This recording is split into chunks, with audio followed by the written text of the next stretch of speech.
Highness, excellencies, नमस्कार। मेरा निमंत्रण स्वीकार कर आज इस समिट में जुड़ने के लिए मैं आप सभी का आभार व्यक्त करता हूं। 140 करोड़ भारतवासियों की ओर से आप सभी का हार्दिक स्वागत है। फ्रेंड्स, मुझे याद है जब पिछले साल 16 नवंबर को मेरे दोस्त और इंडोनेशिया के प्रेसिडेंट जोको विडोडो ने मुझे सेरेमोनियल गेवल सौंपी थी, तो मैंने कहा था कि हम मिलकर G20 को इंक्लूसिव, एम्बिशियस, एक्शन ओरिएंटेड और डिसिसिव बनाएंगे। एक साल में हम सब ने मिलकर ये करके दिखाया है। हम सब ने मिलकर G20 को नई ऊंचाइयों पर पहुंचाया है।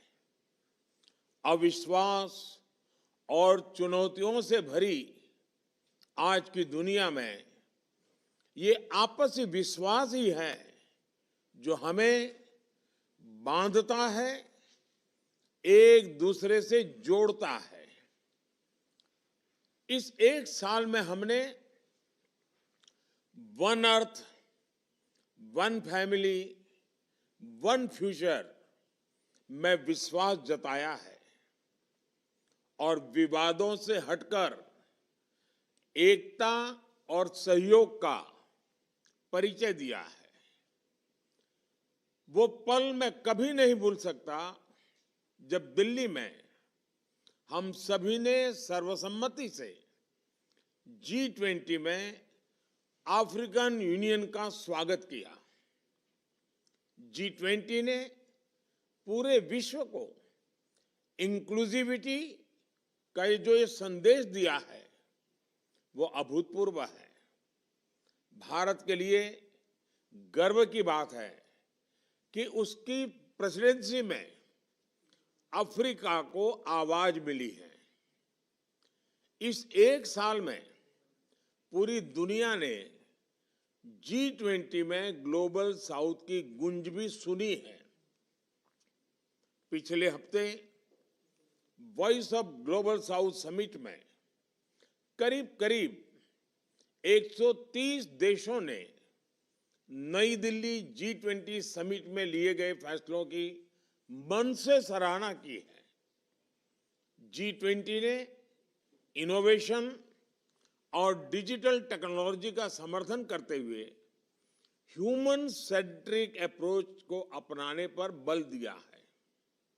G20 ने मल्टीलेटरलिज्म में फिर से विश्वास बढ़ाया है।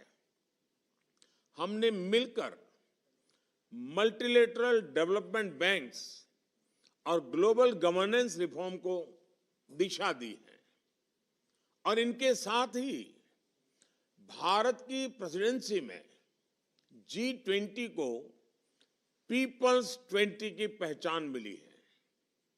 भारत के करोड़ों सामान्य नागरिक G20 से जुड़े, हमने इसे एक पर्व की तरह मनाया। योर हाइनेसेस, एक्सेलेंसीज, जब मैंने इस वर्चुअल समिट का प्रस्ताव रखा था तो कोई पूर्वानुमान नहीं था कि आज की वैश्विक स्थिति कैसी होगी। पिछले महीनों में नई चुनौतियां उत्पन्न हुई हैं। पश्चिम एशिया क्षेत्र में असुरक्षा और अस्थिरता की स्थिति हम सब के लिए चिंता का विषय है। आज हमारा एक साथ आना इस बात का प्रतीक है कि हम सभी मुद्दों के प्रति संवेदनशील हैं और इनके समाधान के लिए एक साथ खड़े हैं। हम मानते हैं कि आतंकवाद हम सभी को अस्वीकार्य हैं। सिविलियंस की मौत कहीं भी हो, निंदनीय है।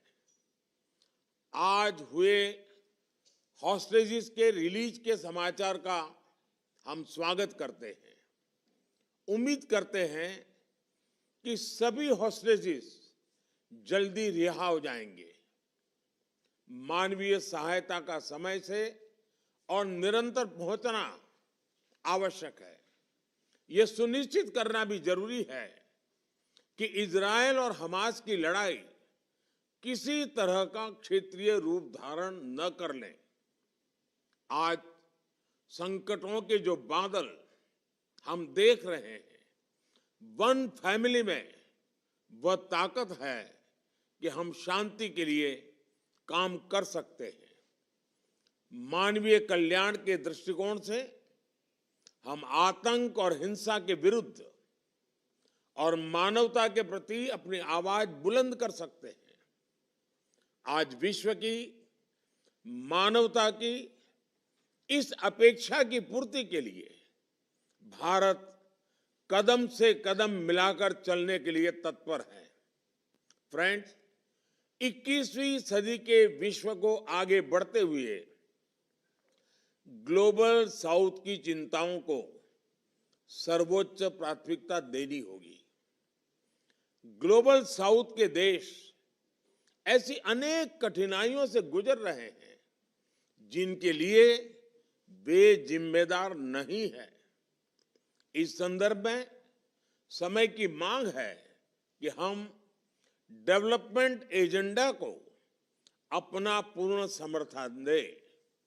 ये जरूरी है कि ग्लोबल इकोनॉमिक और गवर्नेंस स्ट्रक्चर को बिगर, बेटर, इफेक्टिव, रिप्रेजेंटेटिव और फ्यूचर रेडी बनाने के लिए उनमें रिफॉर्म्स लाए जाए। जरूरतमंद देशों को समय से और आसान दरों पर सहायता सुनिश्चित करें। 2030 सस्टेनेबल डेवलपमेंट गोल्स में तेजी लाने के लिए अपनाए गए एक्शन प्लान को इंप्लीमेंट करें। फ्रेंड्स, भारत में लोकल लेवल पर एसडीजी में प्रगति का एक उत्तम उदाहरण है हमारा एस्पिरेशनल डिस्ट्रिक्ट प्रोग्राम।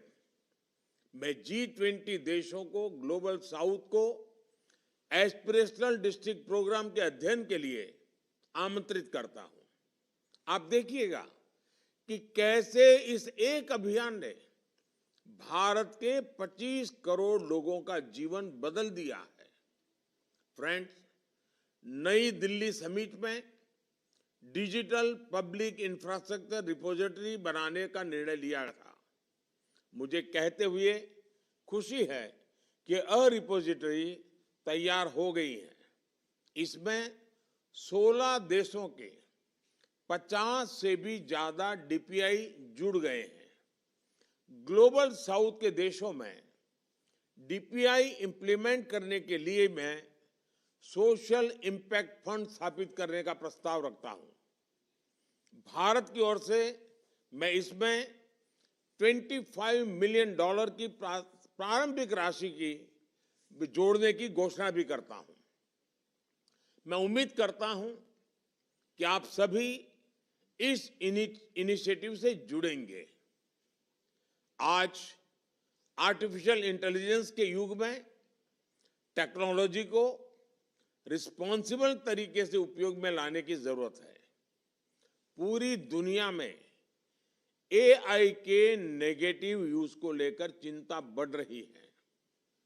भारत की स्पष्ट सोच है कि एआई के वैश्विक रेगुलेशन को लेकर हमें मिलकर काम करना चाहिए। डीप फेक समाज के लिए, व्यक्ति के लिए कितना खतरनाक है, इसकी गंभीरता को समझते हुए हमें आगे बढ़ना होगा।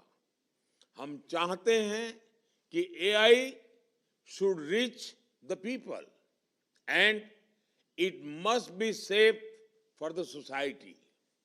इसी अप्रोच के साथ भारत में अगले महीने ग्लोबल एआई पार्टनरशिप समिट आयोजित की जा रही है। मुझे विश्वास है कि आप सभी इसमें भी सहयोग देंगे। फ्रेंड्स, नई दिल्ली समिट में मैंने पर्यावरण संरक्षण के संबंध में ग्रीन क्रेडिट की बात रखी थी। आप जानते हैं कि भारत में हमने इसकी शुरुआत कर दी है। नई दिल्ली में लॉन्च किए गए ग्लोबल बायोफ्यूल्स अलायंस के जरिए हम कार्बन को कम करने के साथ साथ वैकल्पिक ईंधन के विकास को भी बढ़ावा दे रहे हैं।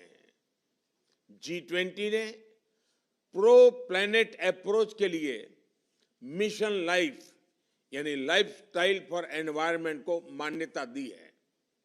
2030 तक रिन्यूएबल एनर्जी को 3 गुना तक ले जाने का आह्वान किया है। क्लीन हाइड्रोजन के प्रति प्रतिबद्धता दिखाई है। क्लाइमेट फाइनेंस को बिलियन से ट्रिलियन ले जाने की जरूरत को पहचाना है। कुछ दिनों में यूएई में हो रहे COP28 के दौरान इन सभी इनिशिएटिव्स पर ठोस कदम उठाने की जरूरत है। फ्रेंड्स, विमेन एम्पावरमेंट पर एक नया वर्किंग ग्रुप भी बना है।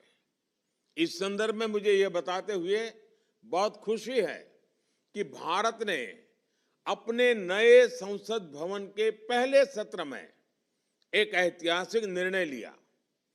वुमेन लेड डेवलपमेंट को मजबूती देने के लिए हमने पार्लियामेंट और स्टेट लेजिस्लेटिव असेंबलीज में महिलाओं के लिए 33% रिजर्वेशन का निर्णय लिया है। फ्रेंड्स, मैं अपना वक्तव्य यहीं समाप्त करता हूं।